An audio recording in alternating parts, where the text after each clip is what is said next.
There are some things that I'm going to say towards the tail end of this video, which I know most of you will not like. Indeed, let me tell you well in advance, some of you are going to get very emotional about it. However, it is the truth, and one cannot change the truth. However, I hope that most of you will still love me. It'll be a test of true love. Because if you really love somebody, it doesn't matter what they say. And if the relationship is honest, you will disagree, strongly disagree from time to time. But that will not change your relationship. Anyway, let's get down to it. You guys, of course, know that I'm a great fan of the political show, news show on KTN called Point Blank, hosted by a man called Tony Gashoka. Now, yesterday was Wednesday. Yes, and there was a show. And Tony Gashoka hosted corruption czar, John Githongo. And Bwana Githongo had a lot of very interesting things to say. You know, this man has a worldwide reputation to protect. He cannot just talk rubbish. He has to say it as it is. And he did precisely that on the show last night. Now, most of us know that there's some Kenyans who have died in Turkana, within our country. And we have photographic evidence, we have video clips that clearly show you that people there are in a bad way. There's no food. And although we have not been shown any dead bodies, we all know that the conditions of some of these people, including, oh my God, children, is the kind of condition which can very easily result to death. People can succumb. People are vulnerable to die when you have not eaten for several days. However, a high-ranking person within the executive is telling us that that is fake news. Deputy President William Samuel Ruto has told us, in no uncertain terms, that people are spreading fake news, news that is not true. And he has even threatened dire consequences to the chiefs and other government officials who have released this fake news. Well, other people on the ground, including a governor, are telling us otherwise. They're telling us, yes, people have died from starvation. Anyway, my point is this was brought up by Tony Gashoka. And John Githongo put it very bluntly. He said, drought, is caused by God. The Almighty allows drought, and therefore people maybe can blame him, for drought. However, famine is man-made. Kenya is not a poor country. Githongo put it like that. And he concluded that the famine is happening because the government of Kenya does not care, period. Because the government has provincial administration on the ground. It has various officials, various ways of knowing what is happening and what is about to happen long before it happens. And therefore steps should have been taken well in advance to mitigate the suffering of Kenyans in this part of our country. And I totally agree with Bwana Githongo. Most of you will also be aware that oil has been struck in Turkana. Yep, the same county where people are now dying of starvation as a result of drought. Many of you will also be aware that this county, the county of Turkana, has received billions from the exchequer. But when you go on the ground, it is very difficult to quantify where all that money went. But let's put that aside. Couldn't the county government find funds to be able to distribute food to these people who are starving? And maybe they would have saved some lives. So why did they not do it? Well, we come back to what Bwana Githongo said. They don't care. You know, you can pretend to care. It's very easy. Just take a few bales of unga, take a little food to Turkana, and then make sure you take a lot of selfies, of you distributing food. And distribute all those selfies on social media. And people will say, so and so really cares for the hungry. And of course, it's quite another matter to genuinely care.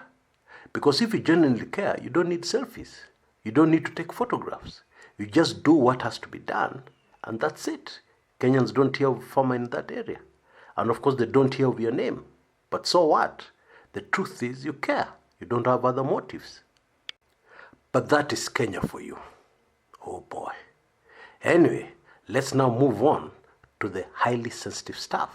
The stuff that I promised you'll hate me for. And we'll go into that immediately after the upcoming commercial break. Don't go away.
Welcome back.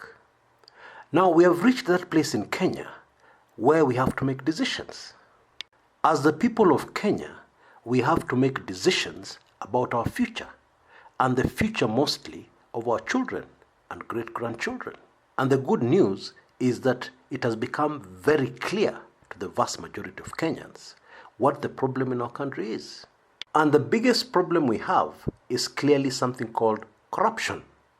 It is not ideas of job creation. It is not ideas of setting up industries and factories. It is not development and building our economy. It isn't. Because all those things will be undermined. All those things can never work. All those things will always be shortchanged by something called corruption.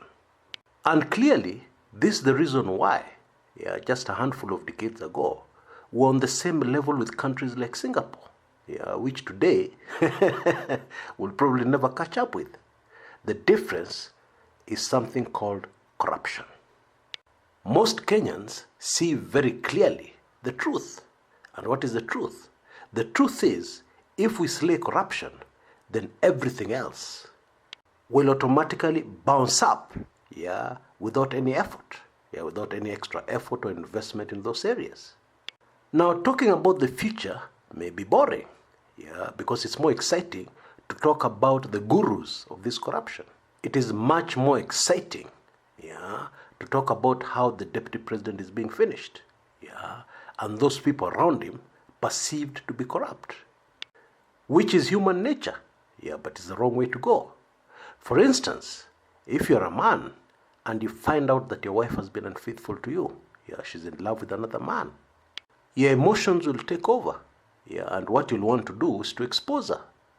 And the fact that you yourself have been going out of your marriage, you yourself have a mistress, is irrelevant.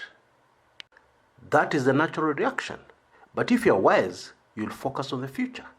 You'll focus on your children. You'll focus on the best way forward. And so, we as Kenyans need to focus on the best way forward. Now, this best way forward came out very clearly during the point blank show with John Githongo. In Bwana Githongo's expert view, we have to take him very seriously, because he understands corruption. He has been bang in the middle of a government where corruption forced him out. In Bwana Githongo's view, the current noble fight against corruption is not going to go very far. Why? Because, in Bwana Githongo's words, although we have the infrastructure to fight corruption, actually the best in Africa, according to him, the issue is not the institutions. The issue is not the DPP and the DCI who are doing a great job. The issue will always come back to politics. Politics and cartels. And very important, this is what I got, and I believe it is very crucial. You see, a president has those who are close to him. He has close family members. He has people whom he cannot afford to hurt. In other words, the people who are close to the politicians, most powerful politicians in the country, the politicians running the country, will always sustain corruption, no matter what you do. And so, to completely slay corruption in our country, the DCI and the DPP need to continue their job. But meanwhile, we must change the politics. We must change our politicians. And that is where we as Kenyans need to focus. We have gotten into this mess because in the past, we have elected our presidents based on tribal arithmetic. Going forward, we need to elect our president based on track record. And obviously, the first question we need to ask is, as a country, what do we need right now in a president? Let me give you a simple example so that we all understand this. You have a small company, a business you've started. You're working somewhere else and you're running this company. And you want to employ a manager, okay? And therefore you look at various candidates. But what you're looking for is you're looking for a manager who is strong, on marketing and sales. Why? Because your company has been suffering from lack of sales. You're not managing to sell whatever it is you're selling. Sales are very low. So, you could employ a manager who's very good in administration and finance, but that's not what your company needs right now. Because although administration and finance is critical in any business, what you're looking for is a manager who can sell. Because common sense tells you there'll be no finance, accounting, and administration to do if there are no sales coming in. And so if we're to look at Kenya like a business, what do we need right now? We need somebody to completely finish, dismantle, take care of corruption. Now, predictably, somewhere down the road, somebody will realize this, and they'll put up a very smart campaign of how they can fight corruption. And I can bet you they'll be the least qualified person to fight that corruption. So what we actually need is somebody with a track record. Somebody who has already done something against corruption. And this is the reason why I would strongly consider a man called John Githongo as a very good presidential candidate to be the next president of the Republic of Kenya. His qualifications? Well, he was appointed as a PS by the Mwai Kibaki government. President Kibaki was very serious about fighting corruption. But Bwana Githongo very quickly realized that corruption is so much a part of governments in Kenya, so much so that it cannot be fought. And therefore people advised him, you cannot do these things overnight. Therefore, Bwana Githongo, relax. It's your turn to eat. Do one or two corrupt deals here and there. Don't do anybody any harm. As you look around on how you can help Kenya deal with corruption long term. Be a part of the system so that you can effectively fight the system in future. He was told that is the only way it can work. And by the way, we're not talking small money. Bwana Githongo would have made a huge fortune for himself. But not only did this great Kenyan say no, he had to run for his life. He had to go into exile outside the country. The long and short of what I'm saying is that this is the man who has got the best credentials for fighting corruption. And therefore, if we are concerned about picking the best man for the job, this is our man, clearly. Now, I've seen a comment somewhere here on social media where people have said, appoint this man the head of the EACC, the Ethics and Anti-Corruption Commission.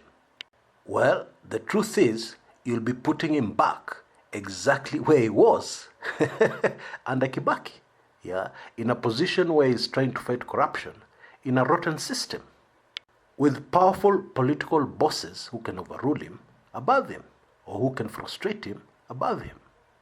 To me, that doesn't make any sense. What makes sense is putting him in a position where the buck stops at his table. There's nobody else he can accuse of. There's nobody else he can refer to. And that is the presidency. Now, I'm not naive, and I also believe I'm not politically naive. And so already, I know what the biggest problem is. And I think you do. The biggest problem with this Kumekucha candidate for the presidency is only one: his tribe. And unfortunately, Bwana Githongo is a Kikuyu. What are you saying, Kumekucha? Kikuyus and Kalenjins have ruled our country for the last half a century. Now you're suggesting that we put another Kikuyu in power. Bwana Kumekucha, what are you smoking? Bwana Kumekucha, you must be high on something. Well, I get it. In Kenya, everything must be regionally balanced. If you're fighting corruption, you must have regional balancing. You cannot arrest 5 guilty Kalenjins and fail to balance it by arresting some high-profile Kikuyus for regional balancing and some high-profile Luos for regional balancing. How guilty they are or what they have done is irrelevant. We are balancing things in Kenya regionally, so that it doesn't look like we're fighting one tribe. And so, in the same way, there's no way you can have another Kikuyu president. No way. Forget it. What we need to do is to look for somebody else from another tribe, and preferably the smaller tribes, whose credentials match those of John Githongo. Well, there isn't. And don't get me wrong, we are not talking about character here. We are talking about something called a track record. You cannot get employment in a company by being the most convincing that you're a very good sales and marketing person. A company won't buy that. They'll be looking for something called a track record. What are your past experiences? What have you done in the past that prove that you have these credentials? Now, we have a lot of people in Kenya. We have a lot of talent, granted, from very many different tribes. But who else has a track record to match that of John Githongo in fighting corruption? Because my personal conviction is that if we're to destroy tribalism in Kenya completely, then we need to even stop asking what tribe a person belongs to and focus on what they can do for our country. And so if you're the best person for a job, you're really the best person and you've got a track record for a job, so be it. Who cares if you're a Kikuyu? That, my friends, is my conviction. That is my view. And I'm very much aware that most of you will not like it. And that is why I'm wearing a crash helmet. And I will keep it firmly on, as I read your comments below. Until next time, this is Chris Kumekucha.